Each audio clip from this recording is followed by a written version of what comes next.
വലിയ വാഹനങ്ങളെ ഓവർടേക്ക് ചെയ്യുന്ന സമയത്ത് നമ്മൾ കുറച്ച് കാര്യങ്ങൾ ശ്രദ്ധിക്കാനുണ്ട്. ആദ്യമായി ഓൺകമ്മിങ് ട്രാഫിക്കിനെയാണ് ശ്രദ്ധിക്കേണ്ടത്. ഓപ്പോസിറ്റ് സൈഡിൽ ഒരുപാട് വാഹനങ്ങൾ വരുന്നുണ്ടെങ്കിൽ നമുക്ക് റോഡിൽ ബ്രോക്കൺ ലൈൻസ് ആണെങ്കിൽ പോലും ഓവർടേക്ക് ചെയ്യാൻ നിൽക്കരുത്.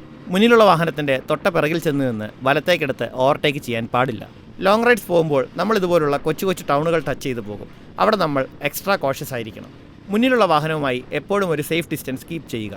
അതുപോലെ തന്നെ മുന്നോട്ടുള്ള വിഷനും നമുക്ക് ക്ലിയർ ആയിരിക്കണം. ഓവർടേക്ക് ചെയ്യാൻ സേഫായിട്ടുള്ള സ്ഥലങ്ങളല്ല എങ്കിൽ ദയവായി ഓവർടേക്ക് ചെയ്യാൻ നിൽക്കരുത്. എപ്പോഴാണോ നമുക്ക് സേഫായിട്ടുള്ള ഒരു സ്പേസ് കിട്ടുന്നത്, നമ്മുടെ മുന്നോട്ടുള്ള വിഷൻ ക്ലിയർ ആവുന്നത്, റോഡിൽ ബ്രോക്കൺ ലൈൻസ് വരുന്നത്, അപ്പോൾ മാത്രമേ നമ്മൾ ഓവർടേക്ക് ചെയ്യാൻ പാടുള്ളൂ. ചില ആളുകൾ ധൃതി പിടിച്ച് മീഡിയനൊന്നും ശ്രദ്ധിക്കാതെ ഓൺകമ്മിങ് ട്രാഫിക് നോക്കാതെ ഓവർടേക്ക് ചെയ്യാറുണ്ട്.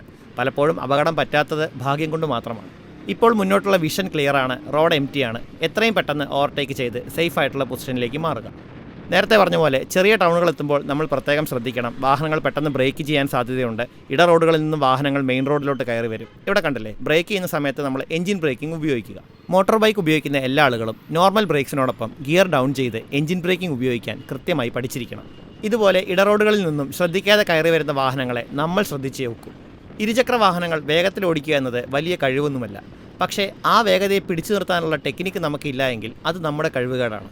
പെട്ടെന്നൊരു വാഹനം മുന്നോട്ട് വരുമ്പോൾ ഞാൻ ഗിയർ ഡൗൺ ചെയ്ത് എഞ്ചിൻ ബ്രേക്കിംഗ് കൃത്യമായി ഉപയോഗിക്കുന്നുണ്ട്. എൻ്റെ ഡ്യൂക്ക് 250-ൽ അസിസ്റ്റ് ആൻഡ് സ്ലിപ്പർ ക്ലച്ച് ഉള്ളതുകൊണ്ടാണ് പെട്ടെന്ന് ഗിയർ ഡൗൺ ചെയ്യുമ്പോൾ റിയർ വീൽ ലോക്ക് ആവാത്തത്. Okay, back to subject. ഇവിടെ സോളിഡ് വൈറ്റ് ലൈൻസ് ആണ്. മുന്നിലുള്ള ഓട്ടോറിക്ഷയെ എനിക്ക് ഓവർടേക്ക് ചെയ്യണമെങ്കിൽ ഈ വൈറ്റ് ലൈൻസ് കഴിഞ്ഞ ശേഷമേ ചെയ്യാവൂ. വളവുകളിൽ ഒരു കാരണവശാലും ഓവർടേക്ക് ചെയ്യാൻ നിൽക്കരുത്. ഇപ്പോൾ എൻ്റെ മുന്നോട്ടുള്ള വിഷൻ ക്ലിയറായി. ഞാൻ ഓവർടേക്കിംഗ് പെട്ടെന്ന് തന്നെ പൂർത്തിയാക്കി. അടുത്തൊരു സിറ്റുവേഷനിലും ഞാൻ എഞ്ചിൻ ബ്രേക്കിംഗ് ഉപയോഗിക്കുന്നുണ്ട്. മുന്നിലൊരു ബസ് ഉള്ളതുകൊണ്ട് ഈ കാർ പെട്ടെന്ന് ബ്രേക്ക് ചെയ്തു. വാഹനം വേഗത്തിൽ ഓടിക്കുന്നതിനോടൊപ്പം തന്നെ നിങ്ങളുടെ ബ്രേക്കിംഗ് പ്രാക്ടീസും നന്നായി ചെയ്യുക.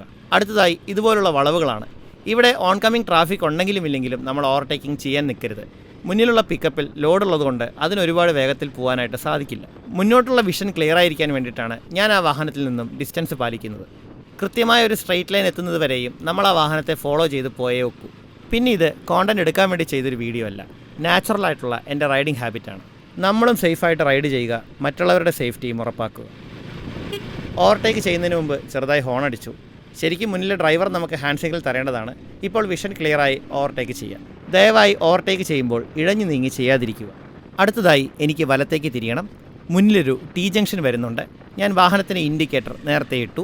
വാഹനത്തിൻ്റെ വേഗത കുറച്ച് സെൻട്രൽ ലൈനിലേക്ക് വന്ന് ഇവിടെ വാഹനം നിർത്തി. മുന്നിലുള്ള വാഹനങ്ങളെ പോകാൻ അനുവദിക്കുക എന്നതാണ് നമ്മൾ ആദ്യം ചെയ്യേണ്ടത്. നമുക്ക് വലത്തേക്ക് പോകാനായിട്ടുള്ള സേഫ് സ്പേസ് കിട്ടിയ ശേഷം മാത്രമേ നമ്മൾ വലത്തേക്ക് പോകാവൂ. വാഹനം ഓടിക്കുക എന്നത് ശ്രദ്ധയോടെയും ഇഷ്ടത്തോടെയും ചെയ്യേണ്ട ഒരു കാര്യമാണ്. അപ്പോൾ സേഫായി ഡ്രൈവ് ചെയ്യൂ, സേഫായിരിക്കൂ. വീണ്ടും അടുത്തൊരു വീഡിയോയിൽ കാണാം.